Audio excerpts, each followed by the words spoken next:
Kecha, ya'ni 6-noyabr kuni Prezident Shavkat Mirziyoyev inauguratsiya marosimida Markaziy Osiyo mintaqasida kuzatilayotgan mazkur hodisaga alohida to'xtalib o'tdi. Ekologik tahdidlarning salbiy ta'siri ortib bormoqda. Buni kecha va bugun sodir bo'lgan qum bo'ronlarini ham yana bir bor tasdiqladi. Oqsoqollarimiz o'tirdi. Bundaqani biz Toshkentda hech qachon ko'rmadik-ku. Bilasizlarmi?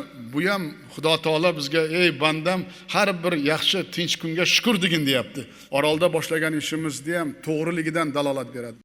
Endi esa e'tiboringizni Prezident Shavkat Mirziyoyev raisligida 2-noyabr kuni bo'lib o'tgan video selektor yig'ilishiga qaratmoqchimiz. Mazkur yig'ilishda davlat rahbari ekologik muammolarning kelib chiqish sabablariga to'xtalib, yashil makon umummilliy loyihasini amalga oshirish chora-tadbirlarini jadallashtirish lozimligini qayd etdi. Agar qog'ozdagi ekkan daraxtimizni qarasak, O'zbekistonda yeriga 2 barobar ko'p daraxt ekkanmiz. Lekin buni natijasi yo'q umuman. Yig'ilishda bu loyiha doirasida yiliga 200 million tub daraxt va buta ko'chatlarini ekish, shu orqali shaharlardagi yashil maydonlarni hozirgi 8% dan 30% ga oshirish rejalashtirilgani ma'lum qilindi. Shuning uchun mana shu butun dunyo ekologik vaziyatni keskinlashishni inobatga olib, biz buni ham davlat darajasiga ko'tarib, umummilliy loyiha qabul qilib, daraxtlarni ekish bo'yicha men sizlarga topshiriq beraman. Har bir rayon hokimi, viloyat hokimi, shahar hokimi 7 dan 10 gacha har kuni faqat daraxt ekasizlar 40 kun. Oldin o'zlaring o'rnak ko'rsatinglar.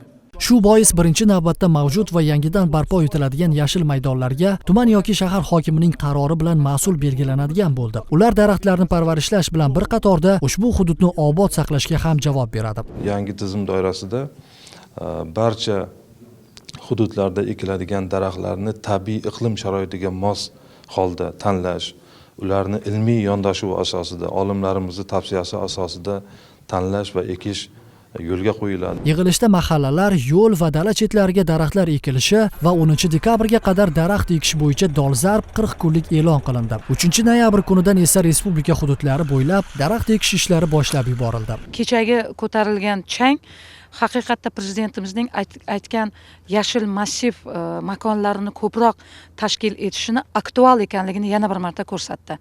Haqiqatda ko'p joylarda bizning daraxtlarimiz ko'p bo'lib, yashilligimiz ko'p bo'lsa, bunday changlar yo'q bo'ladi. Musaffo osmon, yashil tabiat aslida hech kimniki. Shuning bilan birgalikda hammaniki hamdir.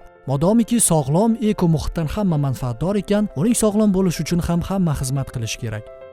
Davlat rahbari yashil maydonlarni ko'paytirish, ekologiyani barqarorlashtirish borasida katta bir tashabbusni ilgari surish barobarida odamlarni ham mana shunday faollikka chaqirdi. Ixtiyor Siddiqov, Abdulloh Hasanov, Abror Yo'ldoshev, Yangi zamon dasturi uchun maxsus.